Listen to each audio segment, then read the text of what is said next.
violent end to a desperate Arctic manhunt. He's a killer. He's a cold-blooded killer. A mysterious outlaw who shot 3 police officers is dead. The man in the grave is probably my relatives. 75 years later, the killer's body is unearthed. Pretty unique in terms of post-mortem decomposition. This is a tailbone. It could be some form of scoliosis. I see what was described in the dental record. Right, there's an entry and exit right there. This could have been a fatal wound. Using leading-edge science, a team of forensic investigators traveled to the high Arctic in the hope of identifying a legendary fugitive. Oh my gosh.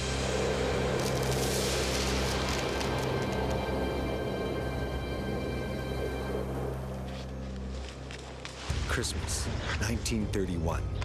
300 kilometers north of the Arctic Circle, members of the RCMP, guided by Aboriginal trackers, are sent to question a mysterious trapper accused of vandalizing native trap lines.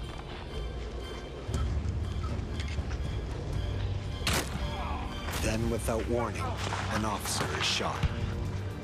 Over the next 49 days, the fugitive will outgun and outwit the law in a desperate pursuit above the Arctic Circle. They'll escape attacks from gunfire, dynamite, and survive in one of the harshest climates on Earth. It's the biggest manhunt in the history of the North, but in the end, the RCMP get their man. On his body, they find $2,400 in cash, but nothing to identify who he is or why he was running. A glass jar containing half a dozen human teeth leads some to speculate he may be responsible for a series of unsolved murders in the North. Because people didn't know who he was, they filled in the blanks themselves. Some people were sure he was a Chicago gangster, a colleague of Al Capone's. Other people said he was a hardscrabble farmer from North Dakota. The RCMP take fingerprints and several unsettling photographs of the dead fugitive. The evidence is shared with police agencies across North America, but no clue to his identity is ever found. The mysterious outlaw is buried without ceremony at the edge of the Arctic Ocean. Now, more than 75 years later, a team of forensic experts will return to the fugitive's gravesite in the small town of Aklavik, located in Canada's Northwest Territories. Here, in the cemetery where he's buried, the trapper's body will be exhumed in the hope that his DNA has survived its long Arctic internment. An expert at revealing secrets of the dead, Owen Beatty believes the remains may still contain evidence that could unlock the trapper's identity. As a forensic anthropologist, that is our prime goal. Our prime directive is to establish identity. The day before the forensic team is scheduled to arrive, a local crew led by Dennis Allen and Chief Charlie Furlong will locate and exhume the trapper's casket. Even though the grave is surrounded by a small fence, ground-penetrating radar is used to verify its precise location. Within minutes, the radar identifies a target. This is exactly the target that we were hoping to find when we came here. We're about here, eh? Right about there. The suspected burial location is marked, and the Aklavik crew begin erecting a tent over the site. Once secured over the grave, this shelter will be transformed into a makeshift forensics lab.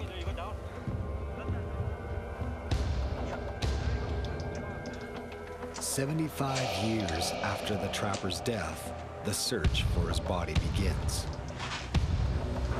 The dig goes smoothly until they hit a concrete-like layer of frozen soil, known as permafrost. If you want the pathologist to have his body by the morning, we'll probably have to be here all night trying to get it out.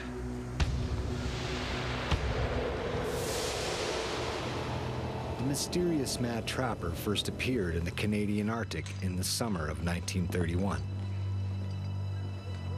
He arrived carrying a heavy backpack, weapons, and a large sum of money. He is questioned by RCMP Constable Spike Millen and claims his name is Albert Johnson. Millen just approached him to ask if he was okay, if he knew what he was going to be facing in the north. Millen is highly suspicious of Johnson, who proclaims he wants nothing to do with the police. You know, you just don't go out on the land unless you're prepared and you know what you're facing. You can't help but speculate that he was running from something, he was getting away from someone or something, and wanted to be left alone. The trapper disappears deep into the woods and far away from people. He spends the rest of the short summer constructing a small cabin and preparing for the long Arctic winter.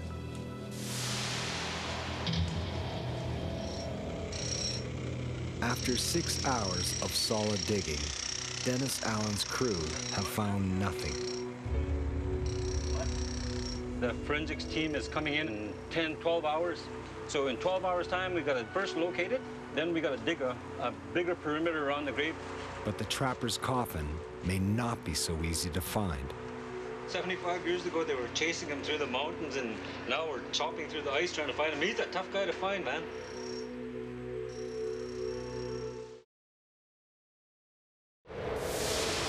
By Christmas, no one has seen the trapper since his meeting with Constable Millen 6 months earlier. Then, local natives report to the RCMP they believe Johnson is vandalizing their traps.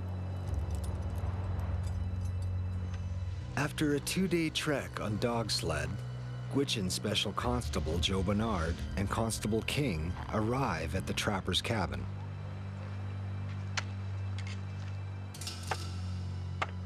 The complaint was not a serious one. They probably expected to resolve it very informally over a cup of tea, as you would do in the north. The trapper refuses to acknowledge the officers. Unprepared for a standoff, Constables King and Bernard return for reinforcements. To the police, this is a benign situation. To the trapper, it's the end of the world. 7 days later, King and Bernard return with 2 other officers and a warrant to search the trapper's cabin. At this point, I know that they didn't really know what they were dealing with. So Constable King knocked on the door, and that knock was answered by a shot.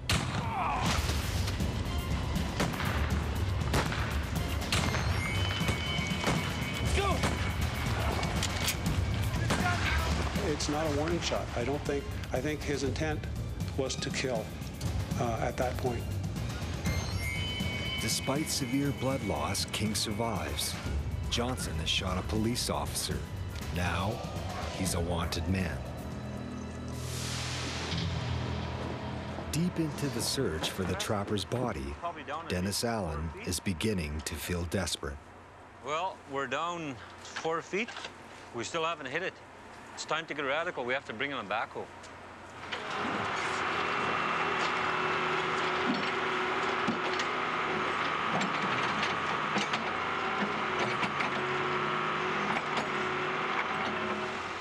After a few attempts at penetrating the permafrost, the backhoe breaks.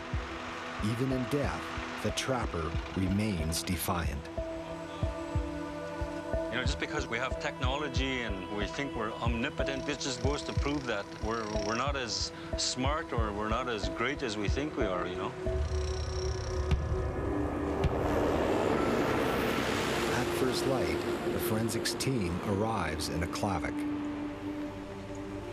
This is Mayor Newt Hansen. Nice to meet you, Officer Clavic. We just dug, and we were like we're getting desperate. We were looking for something, right? So we dug, and we dug out over that way, and we dug out over this way, and there's nothing there.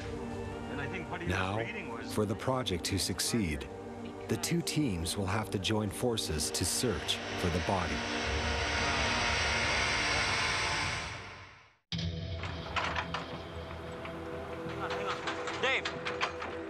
Dennis Allen and his Aklavik crew have been digging for more than 18 hours, but there is no trace of the mad trapper's coffin.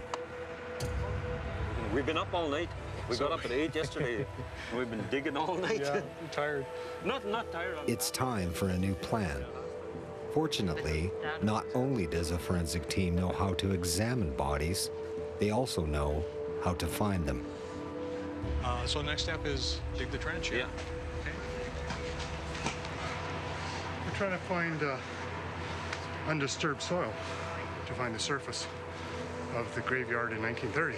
And if you find that virgin soil has been broken, you know it's been broken for a reason. In other words, it's probably the location of a grave.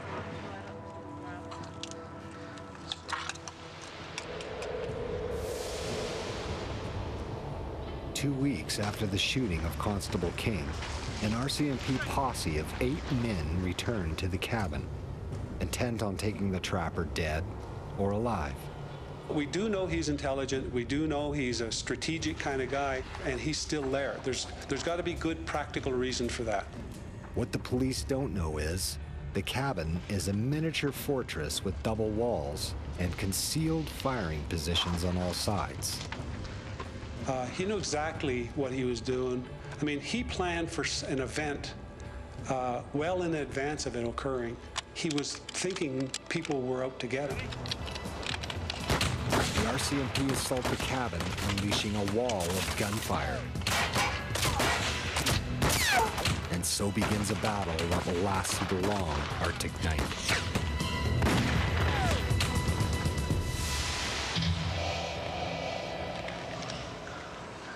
After digging for more than 3 hours, the team has found something.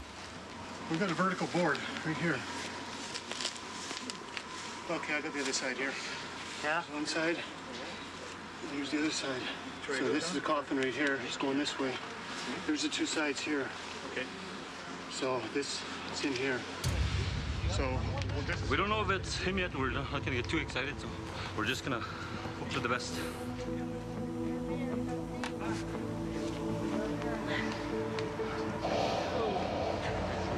Yeah. Okay. Let our forensic archaeologists do their stuff now. It's good. Okay. The team proceeds with caution to avoid contaminating the site. Well, hopefully we can find the head, because there's some fairly detailed dental records that were taken at the time of the initial autopsy. And if they're comparable, then we get a pretty good indication that we're dealing with the right body. Yes. As one of the world's premier DNA and dental experts, Dr. David Sweet is uniquely qualified at identifying the dead. There were some very unique and distinct features that were recorded in the dental record. There was a gold bridge that was described on the bottom right jaw. So if that's present, that's going to be a very strong indication that this is the right body.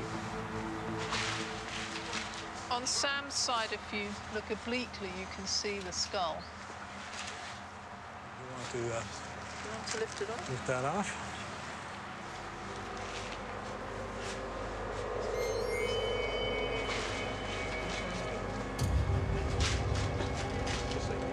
Dig it out a little bit more to get this piece off.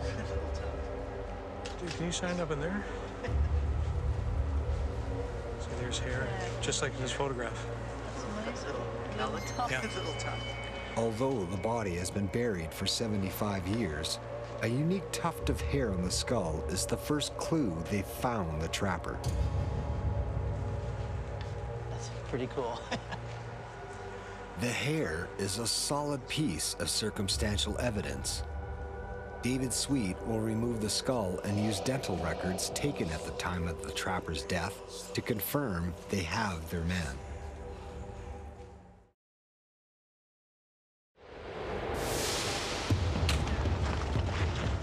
Nine hours after the siege began, the RCMP are out of time and decide to launch an all-out assault on the cabin. Several attempts are made at dislodging the trapper using dynamite.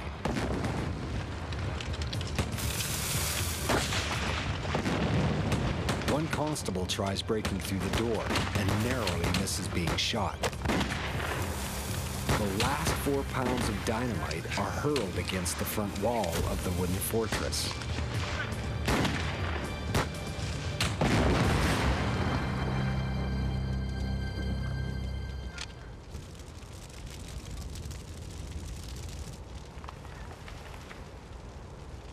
Confident they've gotten their man, the RCMP move in to collect the fugitive's body. Unbelievably, the trapper is unhurt. On the verge of hypothermia and with their supplies gone, at 4 a.m. the RCMP are forced to admit defeat. As they head for home, they hear the trapper for the first time. It's the laughter of a madman. We know he's antisocial. Does he know what he was doing? Absolutely. But I don't think he was insane in any way, shape, or form. I'd like to just take a quick photo here to show what it is that I was seeing, and also to document before we move anything. David Sweet examines the teeth and dentistry. So that we can If they match the 1932 police report, then they have their man. I've got to say that I am very excited. I see what was described in the dental record that you showed me a while ago. Right. And it goes from exactly the teeth that were described in the dental record, from the second premolar. It's him. The teeth and dental work are a match. The first and second molars. After 27 hours, they found the trapper, leaving the team just a few precious hours to gather evidence they hope will unlock the outlaw's identity.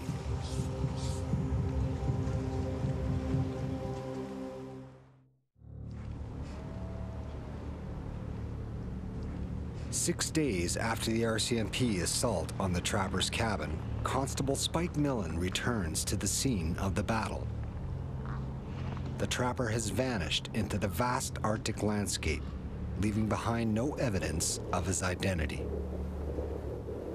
What began as just a routine investigation escalated into the biggest manhunt in the history of the North. The RCMP assemble a force of over 40 men, led by the best Aboriginal trackers in the North. People like Lazarus Chinley, Joe Bernard, and John Moses were all good trappers, and what you would call today an Aboriginal warrior. They were strong, they could live through the harshest part of winter.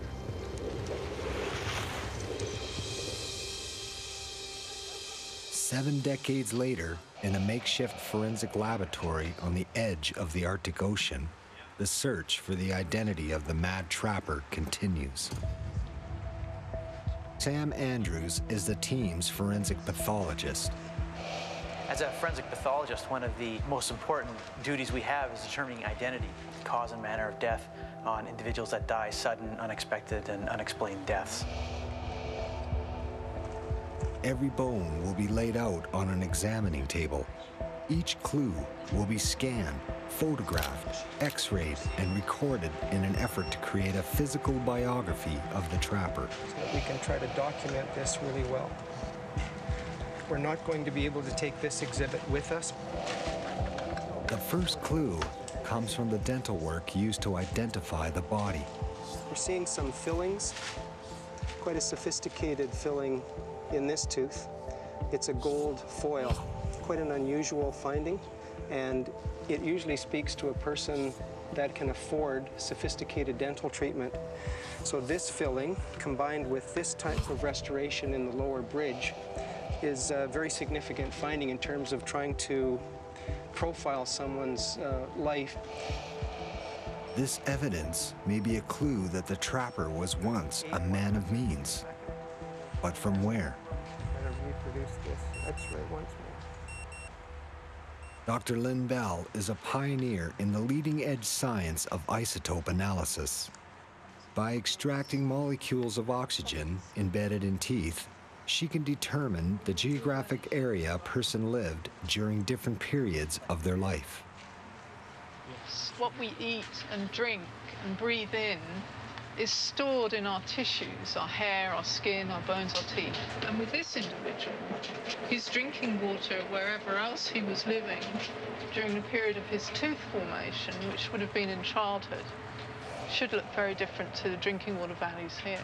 It's a crude indicator. It's not going to give you a street address, but it could locate an individual to a general area. If successful, Dr. Bell's tests may provide the location of where the trapper lived from the time he was a boy until he moved to the far north. Should we get this off and see if we can? Yeah. I know, I just want to lift it. Day 14 of the manhunt. Arctic temperatures have dropped more than 20 degrees to minus 60 Celsius. Conditions are so extreme, police begin to doubt the trapper has survived. Then, Gwich'in trackers find the fugitive's trail. Not only is the trapper alive, but he has fled more than 80 kilometers with little more than the clothes on his back. The trapper, in essence, was running a marathon every day. Normal caloric intake for an average male doing average activities, approximately 2,500 calories. The trapper, I suspect, would have required at least 4 to 5 times, or about 10,000 calories a day. And I don't know how someone like this could go on for as long as he did in the conditions that he did them in. As days turn into weeks, even the highly experienced team of Aboriginal trackers are astounded by the exceptional skill and near superhuman endurance of the trapper. The fact that, you know, he endured the toughest part of winter, and he lived off the land, and, you know, he wouldn't stop for no one. For somebody that came out of nowhere, this man had to be something else.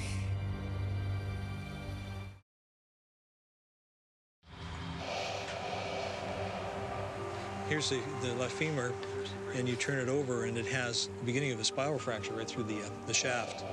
The trapper's remains start to reveal the first signs of trauma. Bingo. Yeah. So that's, again, consistent with the historical record. Yes. But then, something unexpected. We are seeing a hand and what looks like a fingernail. Wow, I have to see this. Okay, that's a first for me. The team uncovers 4 of the trapper's fingernails, fully intact. Pretty unique in terms of after post-mortem decomposition. And Lynn can use it actually in her analysis, and it's something that she doesn't normally get. Different tissues give you information on different times during their formation, and fingernails give you about the last 7 months of his life. So the hair and the other tissues are going to give us windows into different times. And when you put it all together, you build a biographic picture of an individual. So it's nice that we have this. So this is the... It takes a fingernail 7 months to grow. Coincidentally, 7 months is the exact time from when the trapper first appeared in July until his death in February. It's really quite rare. It's a key piece of the puzzle that will help Lindell extract information about the trapper's diet.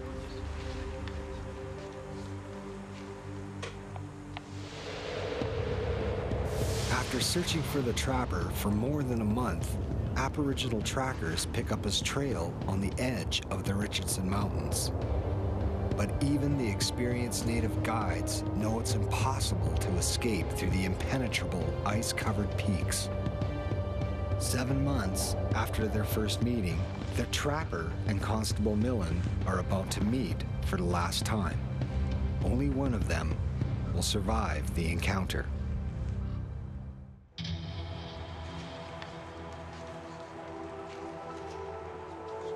As the trapper's skeleton emerges, the forensics team are optimistic the remains hold the key to unlocking the fugitive's past, using the bones to create a profile of the man.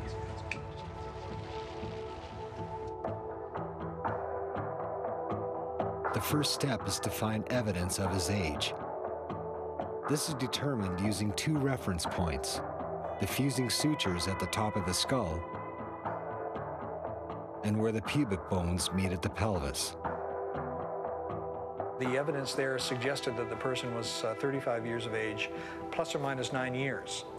However, in starting to look at some other parts of the skeleton that indicate different age characteristics, these all seem to fall in the 30 to 30 plus year range. So we feel fairly confident that he was over 30 years of age.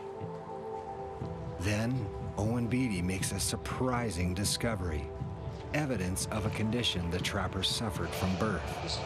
This is a tailbone, or a sacrum, and I think if you look at it here, you can see that it's not symmetrical, and it should be, but it could be some form of scoliosis. It seems the trapper was born with scoliosis, a condition in which the spine is curved. The wings of the pelvis here are going to attach here, and if they're asymmetrical, you may have a odd gait, I guess. I don't want to necessarily call it a limp, but it's you may have one leg, I think, might be sort of longer than the other just based on the asymmetry, and would affect the gait from there. He had pills in his pack, and they were an analgesic. And he must have been in tremendous pain the entire time that he was on the run, which just makes his survival even more amazing. How much physical pain was he going through? And physical pain, chronic physical pain can have a huge negative impact on your personality. The bones also reveal a series of injuries the trapper suffered some years earlier. So he had a broken toe at one point. It's healed up nicely. And he has a fracture in his hand too, which is healed up, small fracture like that. Healed bone fractures in his right hand, leg, and foot suggest the fugitive suffered these injuries between 5 and 15 years before his death. What's amazing here is that we go through this, and everything comes up with more and more who this person was, and what they must have been like, and what they must have been feeling and suffering at the very end. John Evans begins the process of digital facial reconstruction. Using a portable laser scanner, he makes a three-dimensional copy of the skull. The technology that we are using right now is quite new, where it can take the electronic copy here and electronically put the face on this model. While photos of the trapper taken after his death were published in newspapers around the world, no one could identify his emaciated face. Using the laser scan and facial reconstruction software, the world gets its first glimpse at what the trapper may have looked like while he was still alive.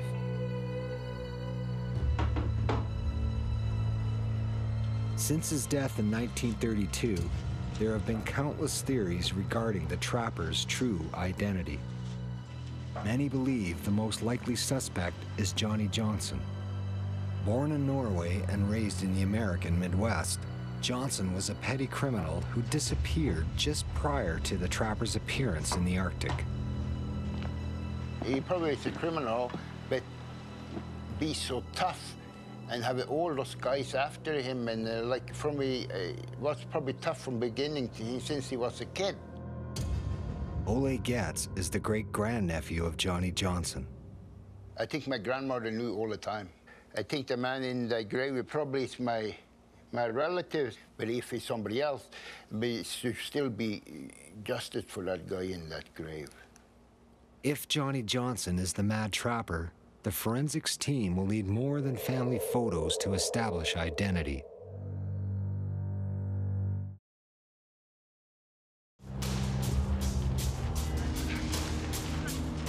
Five weeks after the grueling manhunt began, the posse is closing in.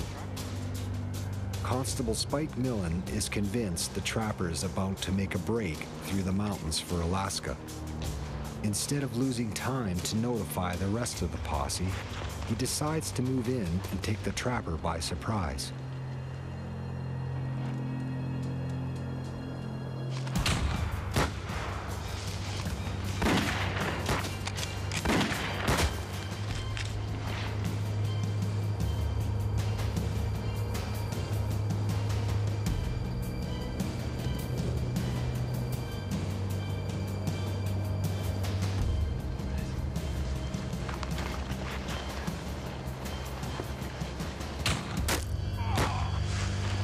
a single shot, the trapper kills the only police officer and the last person known to have spoken with the trapper.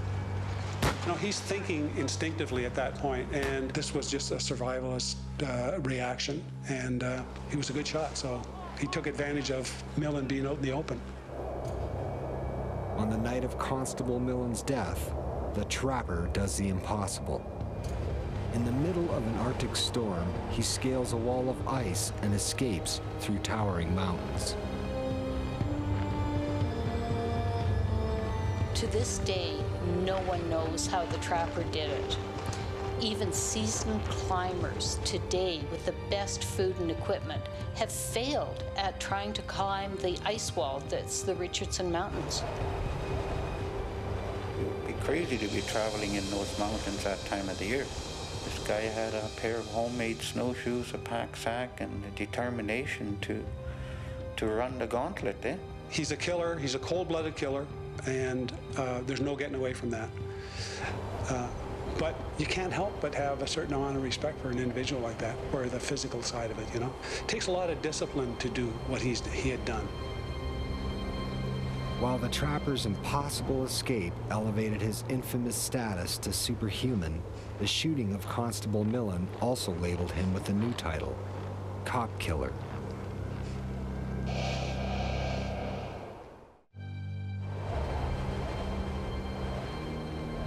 As the hunt for the mad trapper enters the second month, it's beginning to look like he may never be caught. Then, on day 49, the posse's luck changes.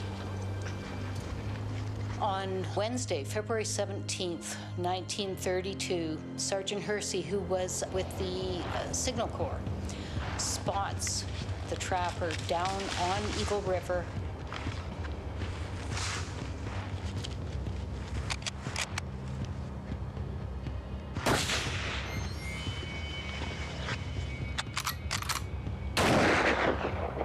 The trapper wounds Hersey with a shot that passes through his arm and into his chest.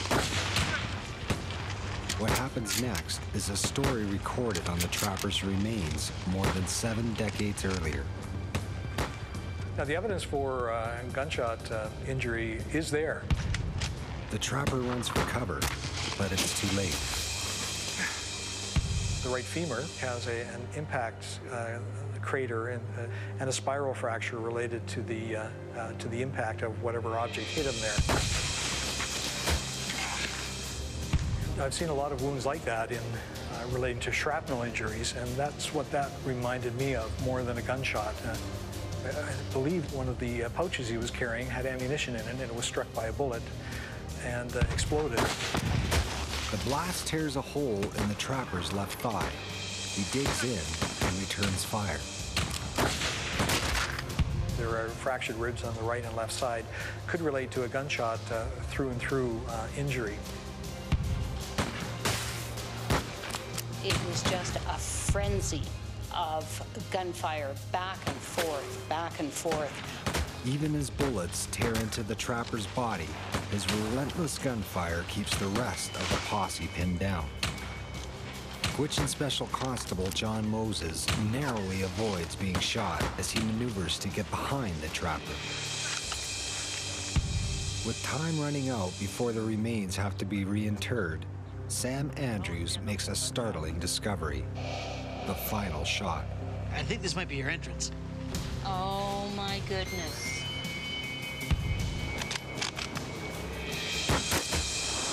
In the only significant tissue remaining on the bones, Andrews finds evidence of a bullet entrance wound in the left buttock. I was a little surprised to see the tissue because it had been 75 years that he'd been buried. Then, Owen Beatty finds a matching hole in the pelvis. All right, there's an entry and exit right there. Oh, that's a classic. Keyhole. It's a keyhole entrance. It's pretty cool. It looks like a gunshot to would be the left side of the pelvis, and it's got this pretty characteristic shape that they call a keyhole entrance. And usually you see it when the bullet hits at an acute angle. The entrance would be on the back, or sort of the lower, sort of the posterior surfaces of the body. So probably wasn't facing the shooter. This could have been a fatal wound. The location and shape of the bullet hole is convincing evidence this was the shot that killed the mad trapper. It could have passed through structures of the leg and lower abdomen, causing injury to bowel, or more importantly, large caliber blood vessels in the region, which could have led to significant blood loss. The team used the evidence to determine the angle of entry.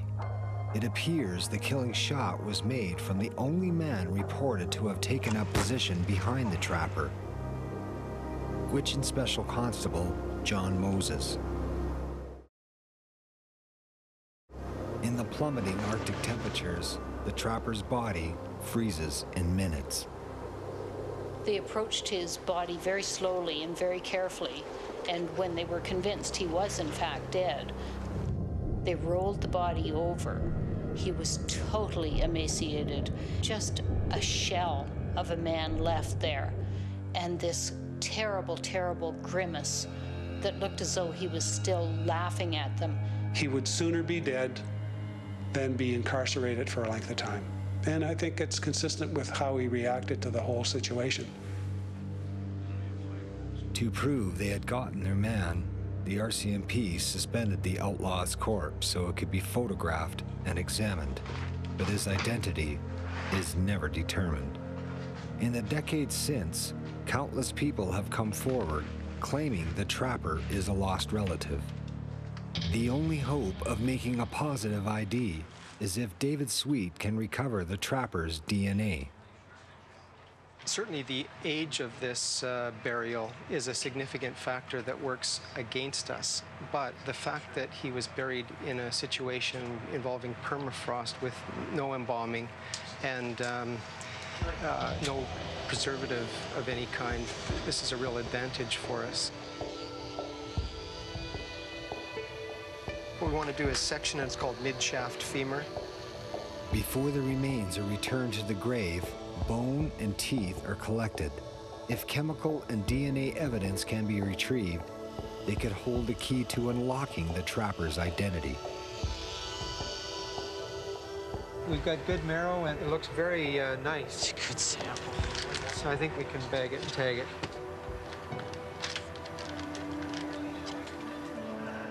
I'm probably going to take 4 or 5 teeth, one from each quarter of the mouth, in order to have a representative sample. As the forensics team wrap up the examination, Sam Andrews unearths one final piece of the story. What is that? Money? This might be your bullet, actually. It's what? It might be a bullet, I don't know. Oh my gosh. Agreed. Talk about the mother lode. It's an unspent bullet, the same caliber the trapper used in the rifle that killed Constable Millen. Oh, we'll just get a photo of that.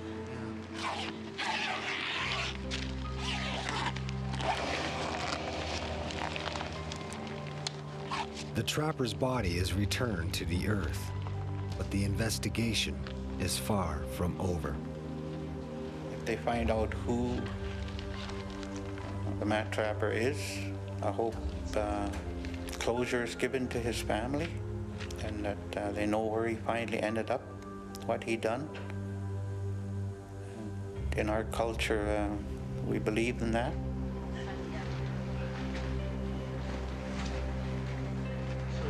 From a DNA point of view, I was a little concerned about what we were going to be faced with.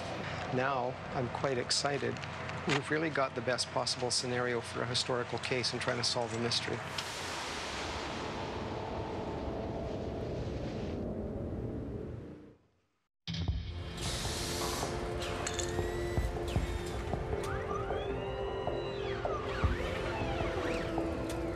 Using fingernail, teeth, and bone samples recovered from his Arctic tomb, the trapper's mysterious past begins to emerge. When he arrived, we were looking at the end of the summer. His protein levels gradually dropped. There were complaints made by local people about traps being sprung, and the finger pointed at him. His dietary level of protein was at an all-time low. It now appears the fugitive had taken animals from native trap lines to help feed himself. His diet also reveals a new revelation about his life before he appeared in the Canadian Arctic. And there's nothing in his tissues, his bone and his teeth, to indicate that he was living in Canada. It's only in the last 7 months of his life, from his fingernail values, that there's a strong Canadian signature. Lynn Bell is now certain the elusive fugitive was not a Canadian. What I found out about him from his dietary isotopes is that as a child, and for most of his adult life, he was eating predominantly corn. So from his physiology, from the tissues I sampled, my overall feeling is that the Mad Trapper is most likely an American. Isotope results indicate the outlaw lived most of his life in the corn belt of the American Midwest. It also means the gold teeth found in a glass jar among his belongings may not have been from the murder victims found in the Arctic prior to the manhunt. It's my opinion that the teeth that were found in his pocket were his own. That is quite unusual. We've got a situation where this person had very sophisticated and expensive dental care, but he wasn't really taught or able to look after them. Surprisingly, the trapper also had a new advancement in cosmetic dentistry, a tooth-colored filling. It would be my sense that this filling and sophisticated dental treatment had been done probably in the 1920s. The treatments were excellent, some of the best dental treatment available in the world. This means that prior to his arrival in the North, the trapper was a man of wealth. At that time, this kind of dental treatment could have been done in large metropolitan areas where very important advances in restorative dentistry were being made at the time. In the summer of 1931, he left humanity behind and fled to one of the harshest places on Earth. Who was this man, and why did he become a recluse? The only hope of answering this question is to match the trapper's DNA with a living relative. Liquid nitrogen is used to prepare one of his teeth for sampling. The liquid nitrogen keeps the sample brittle, and so that it'll be able to be pulverized in a way that will maximize the amount of DNA from the sample.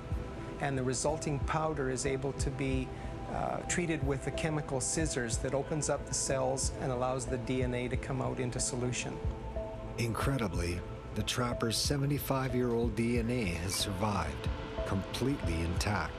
That we got a full result right away. I believe that the permafrost may have had something to do with it. It preserved the evidence very well. DNA samples from a dozen of the world's leading candidates are compared to the trappers. For a candidate to be related to the outlaw, 10 predetermined sites on their DNA must match perfectly. Some of the family members that came forward had very strong circumstantial evidence. But when we're working with DNA evidence and we can exclude somebody as being a family member, we do that with 100% certainty. We know that none of those people, despite the strong circumstantial evidence, are related to the Mad Trapper. With no match found for the trapper's fingerprints, dental records, or DNA, he's an outlaw with a seemingly untraceable past. If we can't identify him now, that doesn't mean that the story ends. The story will go on, nor does it mean that the success in being able to identify him is over. But it's a forensic reality that some cases remain unsolved. Now, in this case, it's a mystery, and it's a legend. Even in death, the fugitive who appeared out of nowhere may have succeeded in concealing his identity forever. Perhaps this is how it's meant to be. He's one step ahead of us for sure in terms of keeping his identity from all of us.